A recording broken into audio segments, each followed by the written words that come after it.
किसी का पेपर आपको लौटाना था। आप ये कहते थे कि रीनीट लीक नहीं होगा, अगले 5 साल हम गारंटी लेते हैं, प्रधानमंत्री जी का वादा है, उनके नेतृत्व में अब कोई पेपर लीक नहीं होगा। ये वादा देते ना आप दे रहे हो वादा, पैसा नहीं लेंगे। क्या गारंटी कि अगला पेपर जो लीक नहीं होगा? वो लीक नहीं होगा। 2000 मुझे तो ऐसा लगने लगा है कि पेपर सारे लीक हो रहे हैं, बस कुछ पता नहीं चल रहे। आप गेट का एग्जाम आपको पता होगा, कम लोग देते हैं, आवाज नहीं उठी। इस बार गेट के पेपर पे आ चाहिए। गेट कितना बड़ा एग्जाम होता है कि भाई गेट का पेपर लीक हुआ है, गेट वाले बच्चे चिल्लाते रहे, ना पेपर कैंसिल हुआ ना कुछ और हुआ।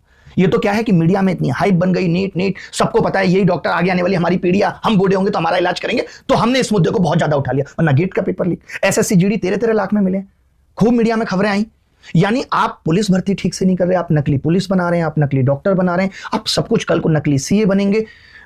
ऑलरेडी पॉलिटिशियन नकली हो ही गए, सब कुछ गिर रहा ही है, शेयर मार्केट गिर रहा है, नेताओं की भाषा गिर रही है। इस देश में उठ क्या रहा है ये समझ में नहीं आ रहा। वो भी आप कहते हो कि डिजिटल इंडिया का दौर है, ये चाहे तो एक सेकंड में पकड़ के इसको उसको उठा के जहां रखना चाहे वहां रख देंगे। इनको सब पता होता है, इनके पास हिसाब है कि राहुल गांधी कितनी बार विदेश गया है और कितनी उसकी कमाई है और कितने करोड़ उसने विदेश में खर्च किया है। आज आप देख रहे होगे बीजेपी के हैंडल से आज सब कुछ इनको पता है, हर एक चीज इनको पता है, बट ये नहीं देख पा रहे कि कौन पेपर लीक कर रहा है, एनडीए के कौन लोग हैं जिन्होंने इस पेपर को लीक किया। मैं अगर मोदी राहुल से आगे बढ़ के देखूं तो एक नेता की रैली होती है, पुलिस प्रशासन से कहा जिम्मेदारी संभालो, मजाल है कोई आदमी अंदर घुस जाए, सवाल ही नहीं उठता। लाखों भीड़ आती है और एक हफ्ते में ऑर्गेनाइज होता है, सब कुछ ऑर्गेनाइज हो जाता है, ये कह दिया जाता है सीआरपीएफ 2 महीने तक रहेगी। हाँ, लेकिन पेपर, मैं वही फिर से कह रहा हूं कि शिक्षा प्रायोरिटी में ही नहीं है। तो इसका मतलब ये है कि अगर 10 साल में 90 पेपर लीक हो गए, 7 साल में 70 पेपर लीक हो गए, तो वो आपकी वो प्रायोरिटी नहीं है जो शायद किसी नेता की सिक्योरिटी प्रायोरिटी है। बिल्कुल, देश का भविष्य आपके लिए वो प्राथमिकता में आ ही नहीं रहा। और फिर आप कह रहे हो कि हम विकसित भारत बन जाएंगे। कैसे बन जाओगे? आप तो बेरोजगार भारत बना दोगे।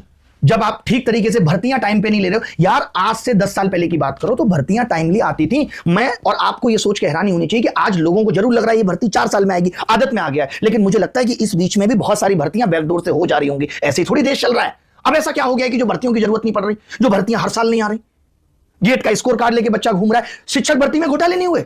खूब घोटाले हुए, शिक्षक नकली बन रहे हैं। कोई चीज है ही नहीं जो असली है।